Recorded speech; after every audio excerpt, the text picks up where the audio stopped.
Yes, the lightning is cracking once again as Keith Murray, Art from the Art of Dialogue, did his thing. Shout out to him for what he was able to accomplish. Now let's actually speak on it. I didn't know this many people were adamantly like wanting me to do this. But okay. All right. I'm ready. Let's go. So a lot of statements were made about Keith Murray, an interview, and a lot of things that he was saying in the interview that caught a lot of people's attention, and it was quite entertaining. Quite entertaining. For me, more than entertaining, it was funny because I often talked about Keith Murray and how Keith Murray was, and a lot of people are young. They weren't even born when Keith Murray had his biggest hit. They don't remember the song until now. A lot of people went and Googled the song and started playing it. It was like, I like Keith Murray's song. He can rap. So, it's been weird, you know, just watching people find out who Keith Murray is and actually try to go that route. Now, here's the kicker on the, you know, on the flip side of that. Keith Murray, actually, people, and I want y'all to all hit the like button. If you guys just got here, hit the like button, subscribe to the page so you don't miss anything. You see that banner there in the middle? That banner is there to let you guys know. Right there, the Patreon is Carceno for life. That Cash App is Carceno. And definitely join the YouTube page. Like, share, subscribe. All of those wonderful things is laid out before you. Now, let's get more into it. Everything that Keith Murray said, every single word that came out of his mouth was 100% correct. Even his speculations of what he thought might be taking place was 100% correct.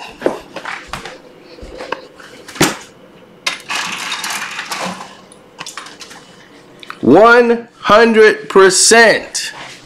Now, what changed?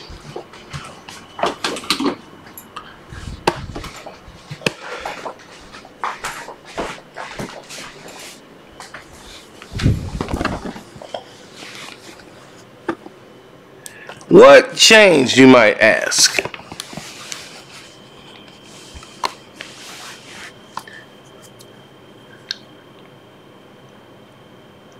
What changed? Nothing. Keith Murray is as clear and concise, and I don't know why he hadn't been interviewed before. He lived up to every single thing that I told you about Keith Murray. Keith Murray is essential. What Keith Murray is, none of these young artists can even fathom to become. He's the living proof. He's the article. He's true to nature, to everything that he's ever said he was. He ain't got to lie about anything. He don't need to. He never did. The Foxy story. Now, if you listen to Keith Murray talk, you know, all them stories was mostly about him getting oral or giving oral. This was the most oral interview in the history of mankind, but he gave it. Then, what we didn't seem to understand in this entire process was, wow, wasn't she with Corrupt at that time? Like, what was she doing? But this goes along with what we know about Foxy Brown. Now, did I hear about Keith Murray and Foxy Brown's story prior to this? Not her and him. Her and another guy. So it wouldn't throw me off, or it wouldn't be alien to me to listen to the Keith story and see what she did in that situation. And it's kind of similar to what she did, you know, setting up another person, and she was always seeming like playing dangerous games like that. And, you know, to get her, like, she got a rise out of watching men clash over her. You know, I told you guys about the Shaheem story and what she did with Shaheem when she used to hang out at La the Dark Man's house. And again, y'all said I was lying when she was messing around with Jack at the time. All of y'all call me a liar. Then all these artists start to basically validate all these stories I was telling. And you're like, well, damn. So he wasn't lying. Not at all, Mortimer. Not at all. The Dame Dash story. I've told that story before. Keith just validated every single word of it. Once again, I was called a liar again. Headache confirmed that story. Because Dame got hit upside the head by a Keith Murray guy, 50 grand. They had an incident in North Carolina. They had another, and I don't think he got into that one, but there was an incident there. Dame always seemed to have a problem with Keith Murray, even though Dame Dash, who went out there and basically kicked it off with them.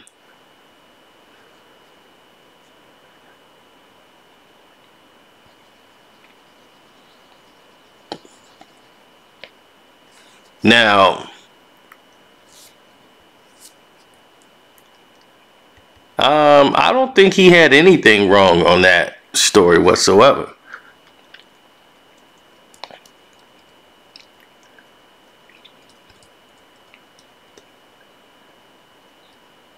Shawana from Chicago?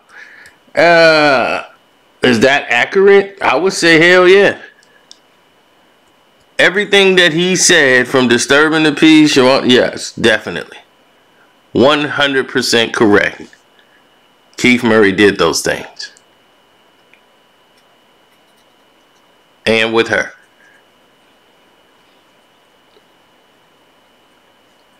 You see, when she was with Disturbing the Peace, she was with Luda. Luda from Champaign. He used to work here, do radio, you know, for a minute, radio DJ. And, you know, working with Shawana, you know, that was like giving back to his roots here in the city. So, naturally, he wanted to see her blow up and become a huge star in his game. And at that time, Murray was, Keith Murray was Keith Murray, you know. So, he was just living wild, living every moment for the end. But let me tell you something. What he was talking about with Pac and everything else, Keith Murray wasn't scared of no human being on earth. I'm going to tell you that now. This dude has been in places where he was outnumbered. Everything he talked about, Razor Blade Kid, that was him. He was that guy. And everybody around him were like him. There's stories he has not told you that we have basically told. You know, one of their guys got into it, you know, coming out of I think the bowling alley or a rolling ring or whatever. And he was on a date. And next thing you know, the chick's ex-man come up, start woofing. and all you hear is Keith Murray coming into the place. And this is back before cell phones was really everywhere. So we talking 94, 95. Biggs, Pac still alive, all that stuff. You know, and it jumped off in the parking lot where everybody going to their cars, you know. And him and his boys wanted to start something because dude was by himself. One of Keith Murray guys is by himself with the girl. And Keith Murray and them just happened to come up while dude was talking. And from like a block away, you hear Keith Murray, F that dude! Like he's a block away yelling to the parking lot. He's on his way down there with like some of his crew. They're walking. And they like a block away and you can hear him yelling, yo, F that dude. Like he could see the whole situation from a block away and he's walking up to it. So his guy started feeling a little cocky now because he know he got back coming. And then his boy, the dude who's starting the drama, he looking back like, whoa, okay. They got dudes coming. Now it's going to be a clash if something jump off. But I've already went down this road of being this tough guy. If I back out now, I look like a punk, so I got to keep talking tough. And now, dude is with his girl, he's feeling even tougher now. Like, yeah, my crew here now. And it was like, man, I don't care. We'll fold him up too. You know what I'm saying? Like, my girl got to know her place. She's still mine. I don't care what game she playing and blah, blah, blah, blah. So all of this is over a woman. Of course, naturally, right? So Murray comes there, crazy as hell. Then they're slobbing at the mouth. They own something. And they just ready to kick it off anyway. So they had no choice but to go. They didn't want to kick it off. They wanted to just talk and go home. Murray wasn't going to let that happen. Him and his guys were not about to let that happen. They came there for a rumble. It was an SOS come up there, and now it's time to get it on.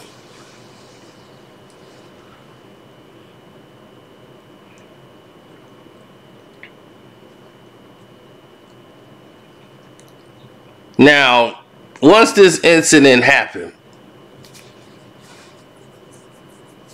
a lot of people were injured. And I'm here to let everybody know who don't know about Keith Murray and his crew. Let me tell you something. The LOD, okay, his crew was some of the most vile human beings this world has ever seen, and they didn't take no shorts. They didn't take any shorts. I'm gonna tell you that about Keith Murray people. They were very violent. Most of them are, rest in peace, gone, or doing life and doing 20 and 30 years locked up. They did not have a meter for when it came to nonsense, all that stuff in the streets. They were the ones that was making it happen, B. And I'm trying to tell y'all, they were crazy. And a lot of people hung out with them because they were that way. They were the security. But you gonna only, you know, hanging around people like that can have you in courtrooms and paying lawyer fees and all this stuff. And that's something Eric Sermon was known for, having record companies cut checks because of something Keefton did or one of his dudes. You know, it was constant. So I'm gonna tell you, he does not lie.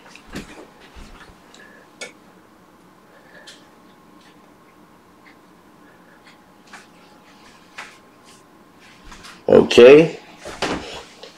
He does not lie. I've not seen Keith Murray lie or have to tell a lie. he gonna tell it like it is. Does he do drugs? Yes, Keith Murray has done drugs. Has he done hard drugs? Yes, he's done hard drugs. If Keith Murray, somebody still to this day, I wouldn't play with, absolutely. Do not play with him. But you wanted me to tell you everything that I've heard so far from the interview. I 100% believe it, or I know that it happened.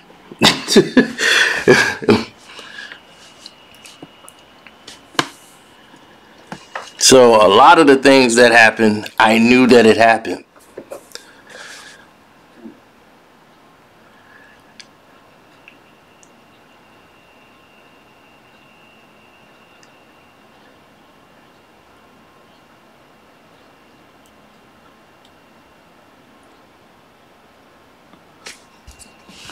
Him and Prodigy had came to an understanding, and they were cool.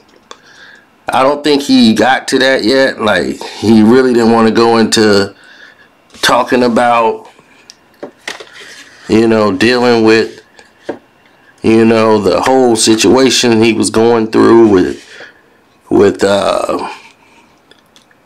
his squad and everything they were going through. He really didn't want to go through the situation with Prodigy, because Prodigy ain't here no more.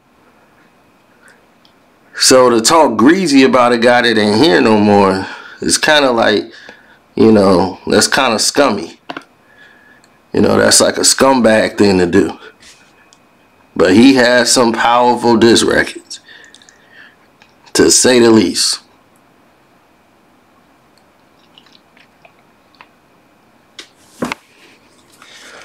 I mean, you got to think about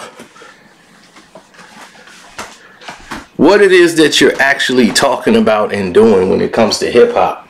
And they was just living everyday life. There's a story we finna talk about on the Patreon with Mobb Deep and Biggie. We got one on there already, but it's a new month. It's time for the other one. Then we got the Killing of Michael Jackson Part 3 coming out. So we busy with it. On this side, so a lot of activity was happening that was just like, they weren't trying to go out and get into action and get into activities. They was actually doing things in the streets. So when you start seeing people who was doing they do, you start to understand things better.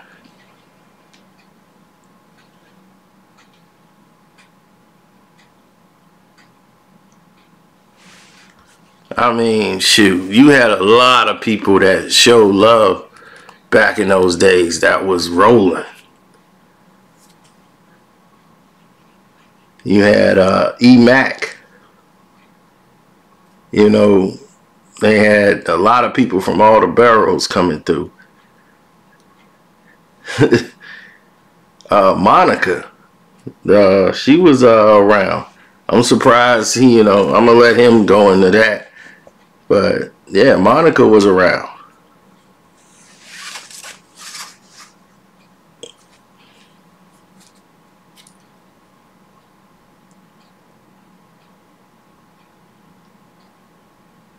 Yep, it's a passion. Like Redman, Method Man, Raekwon, all of them dudes everybody was kind of tight with everybody.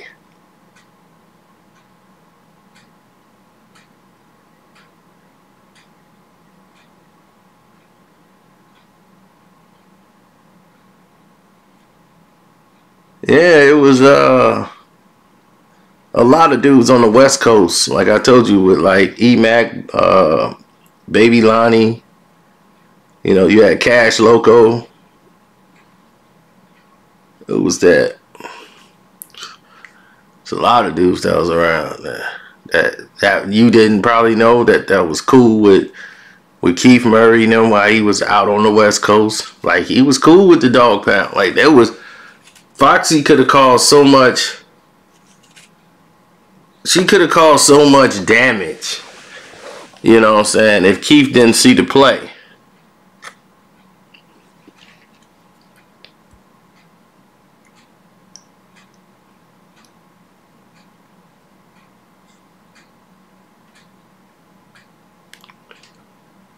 If he didn't see the play, this would have went left a long time ago.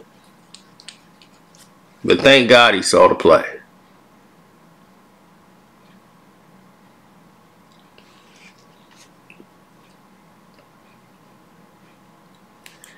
But why would they deny it now? The women? I don't know if they really denied it. To be honest, I doubt any of them denied it.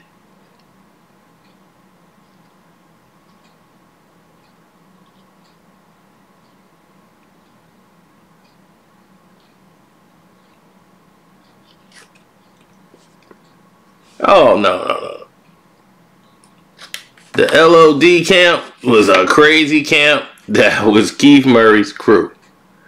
And that's how they rolled. They rode quick, swift, and there was a lot of violence. But there's so many stories Keith Murray can tell, and a lot of them I don't think he can tell. And the one I was telling you about, I kind of don't think he gonna tell that one. So I'm gonna leave that where it is.